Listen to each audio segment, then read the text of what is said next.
اعوذ باللہ من الشیطان الرجیم بسم اللہ الرحمن الرحیم یخادعون اللہ،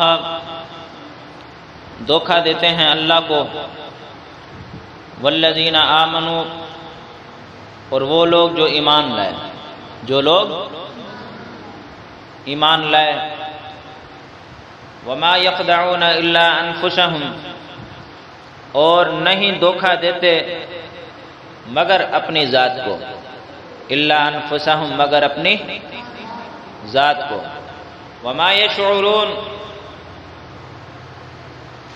اور وہ نہیں سمجھتے، اور وہ نہیں سمجھتے۔ میرے بھائیو دوستو،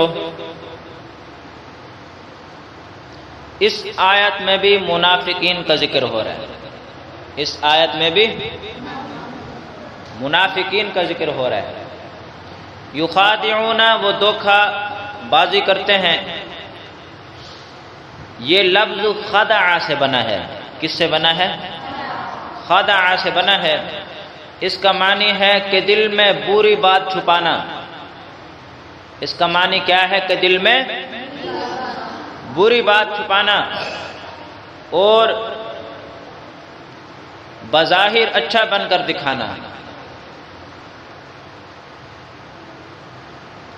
تاکہ دوسروں کو فریب دیا جائے اور انہیں دھوکے میں ڈالا جائے۔ انفسہم، ان کی جانیں، یہ نفس کی جمع ہے۔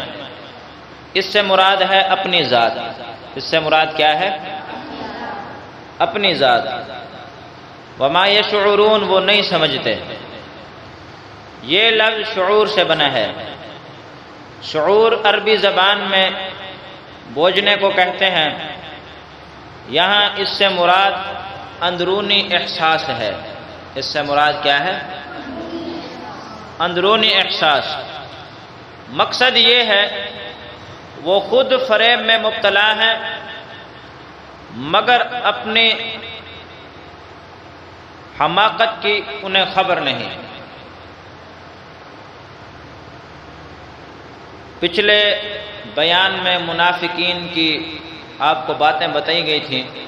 یہ بتلایا گیا تھا کہ جو کچھ وہ زبان سے کہتے ہیں اسے دل سے نہیں مانتے، اسے دل سے نہیں مانتے، اور جو دل میں رکھتے ہیں اسے زبان پر نہیں لاتے۔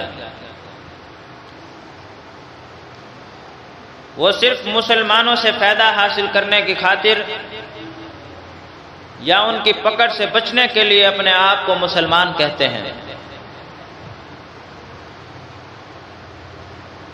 اس بیان میں ان کے اس طرز عمل پر مزید روشنی ڈالی گئی ہے۔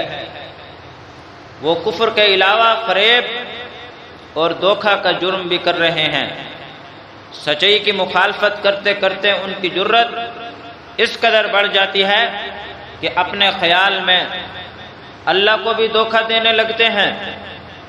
نبی کریم صلی اللہ علیہ وسلم کے زمانے میں یہ لوگ مسلمانوں کی مجلسوں اور مشوروں میں شریک ہوتے، اپنا اعتماد جماتے اور پوشیدہ طور پر کفار سے بھی ساز باز رکھتے، انہیں مسلمانوں کی باتوں سے آگاہ کرتے اور دوست کی شکل میں ایماندار جماعت پر چھری چلاتے۔ منافقوں کا یہ طرز عمل خاص طور پر قابل مذمت ہے کہ وہ اپنے اس طرز عمل سے مومنین کو دھوکہ دینے کی کوشش کرتے ہیں، ان کو دھوکے میں ڈالتے ہیں، اور دھوکہ دینا ان کا مذہب ہوتا ہے، اور دھوکہ دینا ان کا مذہب ہوتا ہے۔ اللہ کے نیک بندوں ہی کو نہیں بلکہ وہ سمجھتے ہیں کہ وہ اللہ تعالیٰ کو بھی دھوکہ دے سکیں گے۔ بھلا اس سے بڑی نادانی اور کیا ہو سکتی ہے کہ مخلوق اپنے خالق کو دھوکہ دینے کا خیال دل میں لائے۔ اس لیے اللہ تعالیٰ نے فرمایا کہ یہ نادان ہے، حقیقت کا شعور نہیں رکھتے، نادانی کو دانائی اور بے وقوفی کو عقل مندی سمجھتے ہیں، اور بے وقوفی کو کیا کرتے ہیں؟ وہ عقل مندی سمجھتے ہیں۔ تو میرے بھائیو دوستو، منافقین کیا کہتے تھے کہ ہم جو ہے اللہ کو بھی دھوکہ دے رہے ہیں اور جو ایمان لائے ہیں ان کو بھی دھوکہ دے رہے ہیں۔ اللہ تبارک و تعالی نے فرمایا کہ تم نہ اللہ کو دھوکہ دے رہے ہو نہ ایمان والوں کو دھوکہ دے رہے ہو، بلکہ تم خود دھوکے میں ہو، اپنی جانوں کو دھوکہ دے رہے ہو۔ وما یشعرون، اور تم لوگ جو ہے سمجھ نہیں رکھتے، اللہ تعالی ہمیں ان باتوں پر عمل کرنے کی توفیق عطا فرمائے۔